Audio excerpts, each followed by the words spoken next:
Season की शुरुआत एक छोटे बच्चे पूपा से होती है जो कहानी का मेन लीड भी है। पूपा अपने पिता से छुपकर पढ़ाई करता है क्योंकि उन्हें पूपा का पढ़ाई करना बिल्कुल पसंद नहीं। वो एक डाकू हैं और बहुत ही जालिम इंसान भी। इसीलिए पूपा की पढ़ाई का पता चलने पर वो उसे सजा देने के लिए मारते तो हैं पर उसकी किताबें भी चला देते हैं। तभी पूपा का टीचर वहाँ आते हुए उन्हें बताता है कि ये बच्चा आने वाले वक्त में कबीले का बहुत अच्छा सरदार बन सकता है, लेकिन उनको पूपा के टीचर पर बिल्कुल यकीन नहीं था। टीचर उन्हें बताता है कि मैंने भविष्य देखा है, ये बच्चा बहुत काबिल और शक्तिशाली बन सकता है। ये सुनकर वो पूपा की जगह उसके टीचर को ही मार डालते हैं। यहीं उनका जुल्म खत्म नहीं होता। उसके बाद वो पूपा को एक दरख्त से उल्टा लटकाते हुए कहते हैं कि अपने टीचर की कही हुई बातों को साबित करो। अगर तुम सारी रात इस दरख्त के साथ उल्टे लटके जिंदा रहे तो मैं तुम्हें अपने कबीले में शामिल कर लूंगा। अगले दिन जब वो पूपा को देखने आते हैं तो वो जिंदा था, जो देख वो हैरान रह जाते हैं। 20 साल बाद का सीन दिखाया जाता है जहाँ पूपा बड़ा होके अपने पिता की तरह डाकू तो बन गया था, लेकिन वो उनकी तरह जालिम नहीं था। पर वहीं पूपा का भाई पाजौन उसकी कसर पूरी करते हुए अपने पिता की तरह जालिम बन जाता है। पाजौन एक मंदिर में लूटमार करने जाता है जहाँ उसे एक मूर्ति पसंद आ जाती है। पंडित उसे रोकने की कोशिश करता है, लेकिन ये बात पाजौन को बिल्कुल अच्छी नहीं लगती और वो उसको गोली मारने लगता है। लेकिन तभी वहाँ पे पूपा एंट्री देते हुए पंडित से रिक्वेस्ट करता है कि वो इस मूर्ति को ले जाने दें, वो इसको बेचकर पैसे गरीबों में बांट देगा। ये बात सुनकर पंडित उससे काफी इम्प्रेस होता है और मूर्ति ले जाने की इजाजत दे देता है। इधर पाजौन वापस आकर अपने पिता के सामने लंबी लंबी फेंकने लगता है कि ये मूर्ति उसने अपनी जान पे खेल के चोरी की है। लेकिन पूपा का एक आदमी उन्हें सब सच बता देता है, जिस पर पूपा के पिता उसकी तारीफ करने के बजाय मुंह बना लेते हैं। ये सब देख पाजौन को गुस्सा आने लगता है और वो पूपा के पास जाके कहता है, तुम्हारी वजह से मैं हमेशा पिता के सामने शर्मिंदा होता हूँ, लेकिन एक दिन मैं साबित करके रहूंगा कि मैं तुमसे बेहतर हूँ। नेक्स्ट सीन में पूपा एक बस में अपनी हीरोइन नाम को देखता है जो सो रही थी। पूपा उसे देखता है तो पहली ही नजर में फिदा हो जाता है। नाम की आंख खुलती है तो वो नोट करती है कि पूपा उसे देख रहा है। बस एक जगह रुकती है तो नाम बस से उतर के झाड़ियों में चली जाती है और पूपा इधर बेसब्री से उसका इंतजार करता रह जाता है, लेकिन वो नहीं आती क्योंकि नाम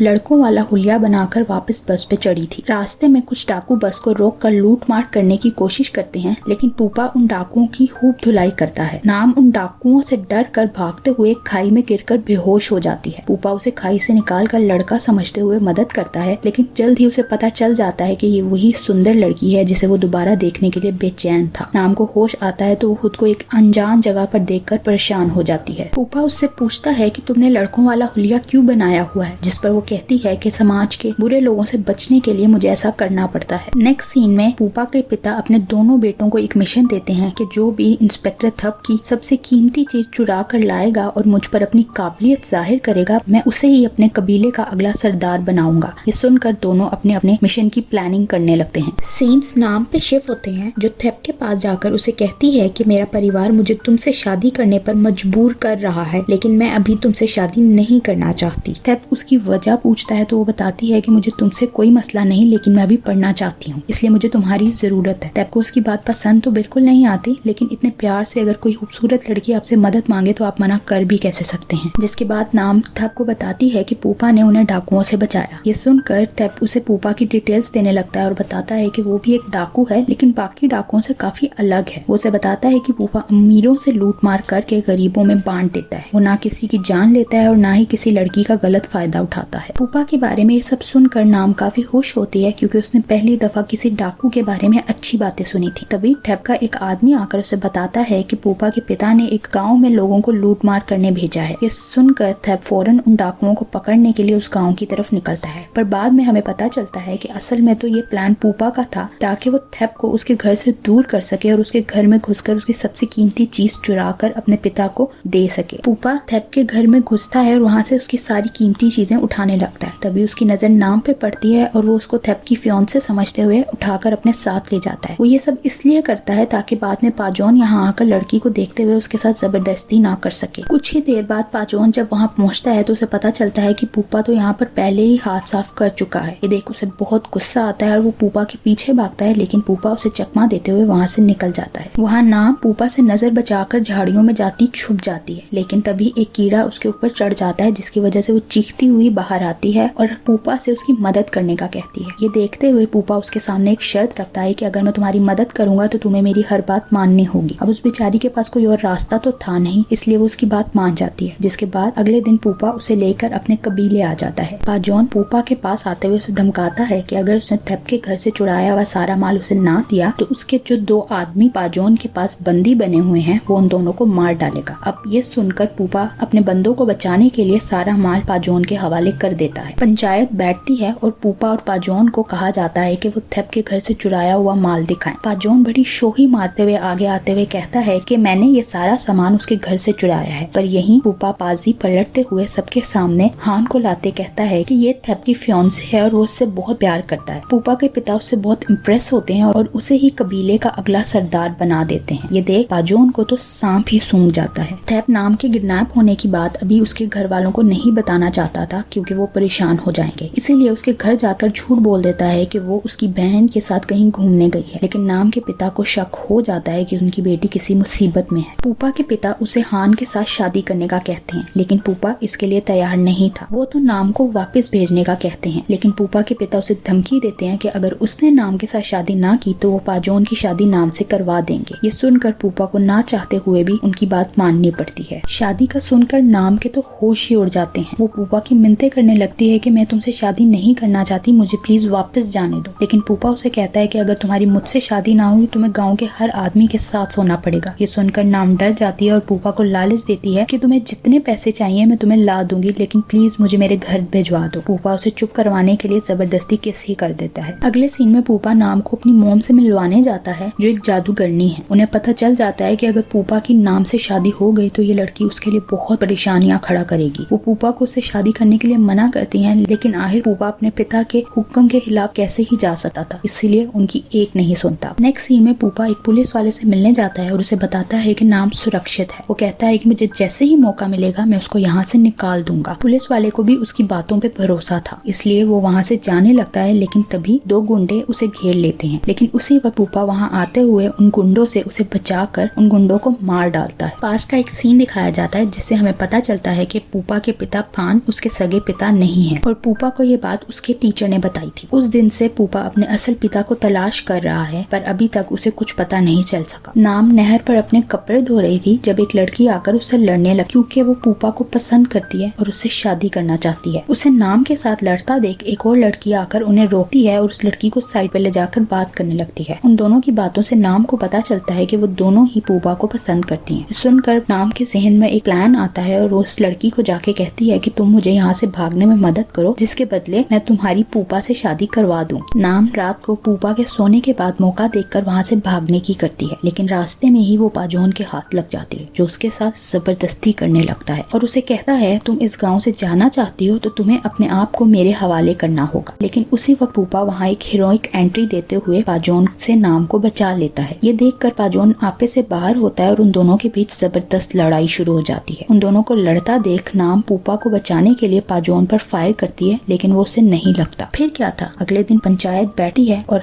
कल रात के मामले पे डिस्कशन शुरू हो जाती है। उसे पूछा जाता है कि रात को असल में हुआ क्या था, जिस पर पाजोन अपने ऊपर कोई भी बात ना लेते हुए सारा इल्जाम पूपा और नाम पर डाल देता है। लेकिन नाम सबको बताती है कि पूपा ने कल रात उसकी इज्जत बचाई है। पाजोन खुद पर कोई इल्जाम नहीं आने दे रहा था, इसीलिए पूपा और पाजोन की लड़ाई शुरू हो जाती है। उन दोनों को लड़ता देख फान अपने आदमियों से कहकर उन्हें दरख्त से बंधवा देता है और उन्हें तब तक कोड़े मारने का कहता है जब तक ये दोनों सच न बता दें। यही नहीं, फान नाम को भी दरख्त से लटका कर उसको कोड़े मारने का कहता है क्योंकि ये सारी लड़ाई उसकी वजह से हो रही थी। पर पूपा बीच में आते हुए कहता है कि ये मेरी होने वाली पत्नी है, इसलिए इसकी गलती की सजा भी मुझे दे दो। नेक्स्ट सीन में हम देखते हैं कि इतनी मार खाने की वजह से पूपा की हालत बिगड़ जाती है, जो देख हान रोने लगती है। नाम पूपा को घर लेकर आती है और उसके लिए दवाई बनवाती है, जिसके बाद वो खुद उसका ख्याल रखने का फैसला करती है। अगली सुबह जब पूपा की आंख खुलती है तो नाम वहीं उसके पास बैठी सो रही थी, जिसने सारी रात उसकी खिदमतें की थी। ये देखकर पूपा को उस पर प्यार आने लगता है। नाम पूपा से पूछती है कि उसने उसकी जान क्यों बचाई, जिस पर पूपा कहता है कि तुम मेरी जिम्मेदारी हो। फिर वो नाम से पूछता है कि तुमने यहाँ से भागने की कोशिश क्यों की, क्या तुम मुझसे नफरत करती हो, जिस पर नाम कहती है कि नहीं, मुझे मेरे माता पिता की बहुत याद आ रही है। पूपा उससे वादा करता है कि वो जल्द उसे उसकी फैमिली से मिलवा देगा, लेकिन तब तक उसे पूपा की हर बात माननी होगी, वरना उसके लिए ही मुश्किलें पैदा होंगी। अगले सीन में एक रिटायर्ड पुलिस ऑफिसर धानु दिखाया जाता है, जो पुलिस स्टेशन में दूसरे ऑफिसर्स को बताता है कि 30 साल पहले उसने फान को पकड़ा था, लेकिन वो अपनी ताकत की वजह से बच निकला। धानु थेप और बाकी सोल्जर्स के साथ उस जगह पर जाता है जहाँ से उसने फान को पकड़ा था। तभी वहाँ पर पाजोन आकर उन पर गोलियां चलाने लगता है, जिस कारण एक सोल्जर फ्रैक्चर और थेप जख्मी हो जाते हैं। इधर पूपा और नाम की शादी की तैयारियां शुरू हो जाती हैं, जिस पर वही रिवर वाली लड़की पीकुन नाम से लड़ने लगती है। नाम उसे कहती है कि जब की शादी हो जाएगी तो रात को तुम मेरी जगह रूम में चली जाना, ऐसे तुम पूपा की वाइफ बन जाओगी। ये सुनकर पीकुन उसकी बात मान लेती है और उसकी मदद करने के लिए वापस तैयार हो जाती है। पूपा और नाम की शादी हो जाती है। नाम मौका देकर अपनी जगह पीकुन को उसके रूम में भेज देती है और उसे कहती है कि थोड़ी देर में पूपा यहाँ आ जाएगा। जिसके बाद वो पूपा के पास जाकर ड्रिंक करने लगती है ताकि उसको टल्ली कर सके, पर उसकी जगह खुद ही टल्ली हो जाती है। फिर वो झील में जाकर नहाने लगती है, लेकिन नशे में होने की वजह से गिर जाती है, जिसकी वजह से पूपा उसके पीछे जाते हुए उसे गोद में उठाता है और हमें पता चलता है कि उसको पहले से ही नाम और पीकुन के प्लान का पता था। अगली सुबह नाम की आंख खुलती है तो वो खुद को पूपा के रूम में पाकर शॉक्ड ही रह जाती है। पूपा नाम के पास आता है तो वो गुस्से में उसे चाकू से वार करती है और कहती है कि मैंने तुम्हें अच्छा डाकू समझा था, लेकिन तुम भी बाकियों जैसे हो, तुमने मेरे नशे में होने का फायदा उठाया है। पूपा ने नाम के साथ ऐसा वैसा कुछ नहीं किया था, लेकिन वो उसे सच नहीं बताता क्योंकि फान ने उसे ऑर्डर दिए थे कि नाम को प्रेग्नेंट करके थेप के पास वापस छोड़ के आओ। इधर धानु फान को पकड़ने और नाम को उसके चुंगल से निकालने के लिए प्लान बनाता है। वो थेप से कहता है कि हमें फान के सामने ऐसे जाहिर करना होगा कि तुम्हारी फियांसे थेप नहीं बल्कि उसकी बहन कैंग है, जिस पर थेप कहता है कि इसमें तो बहुत रिस्क है। धानु कहता है कि नाम की जान बचाने के लिए रिस्क हमें लेना पड़ेगा। थेप कैंग को अपना प्लान बताता है तो वो उसकी मदद के लिए तैयार हो जाती है। दूसरी तरफ नाम पूपा को बातें सुनाकर झील पर आकर बैठ जाती है और उसे वहाँ बैठे बैठे रात ही हो जाती है। पूपा उसके पास आकर उसे वापस चलने का कहता है, लेकिन नाम उसकी कोई भी बात का जवाब दिए बगैर वहाँ से चली जाती है। थेप प्लान के मुताबिक सबके सामने कैंग को अपनी फियांसे बताता है और ये बात पाजोन तक पहुँच जाती है। पाजोन फान को आकर बताता है कि पूपा जिस लड़की को उठा के लाया है वो थेप की फियांसे नहीं है। वो कहता है कि थेप की फियांसे उसके साथ है। ये सुनकर फान का तो खून ही खौलने लगता है। वो फौरन पूपा के घर जाकर नाम को मारने लगता है, पर पूपा उसे रोकते हुए वजह पूछता है, जिस पर उसे सारी कहानी का पता चलता है। जिस पर पूपा फान को रोकते हुए कहता है कि ये भी तो हो सकता है कि ये थेप की हमें फंसाने की कोई चाल हो। फान उसकी बात सुनकर कुछ सोचने लगता है और फिर उन्हें कुछ भी मजीद कहे बगैर वहाँ से चला जाता है। अगले सीन में हमें एक औरत दिखाई जाती है जो पूपा की माँ है और वो धानु से मिलने पूपा के गाँव आई हुई थी। यहाँ हमें पता चलता है कि धानु उस औरत का पति था, यानी ये दोनों पूपा के असल माँ बाप हैं। अब पूपा के बचपन में ऐसा क्या हुआ कि वो अपने असल माँ बाप से दूर हो गया, ये तो हमें आगे ही पता चलेगा। दूसरी तरफ पाजोन नाम को लेकर कबीले से बाहर आता है तो पूपा कहता है कि नाम को यहाँ लाए बगैर भी हमें थेप की असल फियांसे के बारे में पता चल जाएगा। जिस पर पाजोन कहता है कि अगर ये थेप की असल फियांसे ना हुई तो हम इसे यहाँ से मार कर थेप की असल फियांसे को अपने साथ ले जाएंगे।